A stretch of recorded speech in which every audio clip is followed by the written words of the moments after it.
nhớ xong à Nhớ đâu? ông bé hơi chào tôi mùa Lúc bên tận á. sảnh đã chia nó Xin vạn nó nó là xếp với chào xếp và trả là thế nào Xếp lo. xếp lâu nó Chưa mà.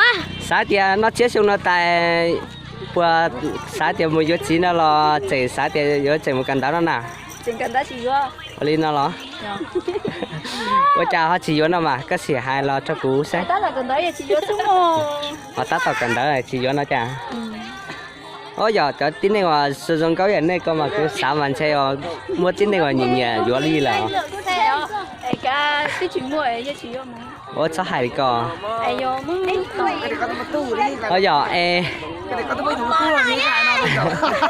thì si cú tin nói tiền cú tung bờ hút tú này tiền nữa tí nhìn nhẹ có toàn chống sách cấp cả vô này xin nó này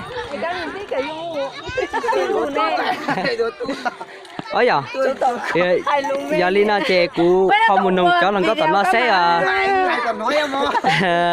tết cuối chả nữa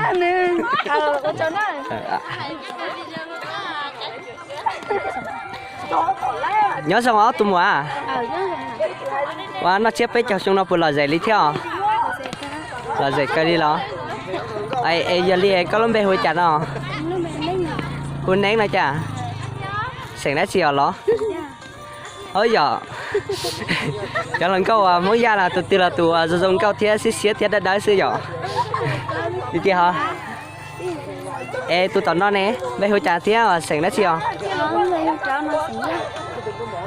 hút cháu sành gì đó xí ra thế là ôi giờ cho lần câu mong gia nào mà tụi là tuần chỉ lúc to anh cầu xin này nên chia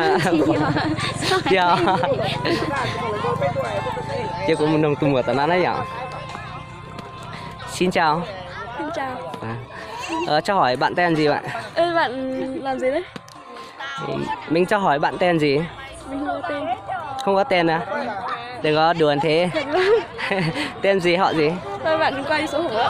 Vâng, mình quay video mà. Nhưng mà quay số hổ không? Nhưng mà cho tên mình biết à? Tên là Hợp. Hợp à? Họ gì? Lò. Lò à? Mình là người Thái đúng không?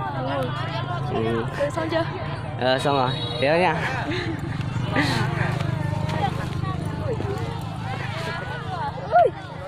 Nhớ xong rồi tụi mùa. Nhớ xong rồi. Về hồi đi chặt thiết sảnh đã chiều. Hồi diễn sảnh vang nó lo. Chiếc với cho nó chiếc một lò dày đi thế. Lò dễ thì. Sáng thì nó chiếc tại dù mình chỉ là chỉ thì dù nhỏ với chồng thế. Chỉ có chi với nhỏ chỉ cần Đó. Chúng nó cần đã lớp sao là nào? Lớp 9 rồi. Lớp 9 đó. Chị giống xíu của tao báo có thế là tao cho nên thập bể nấy rồi. Chị nó nhớ xong rồi. Xin chỉ rồi nè. Nó rất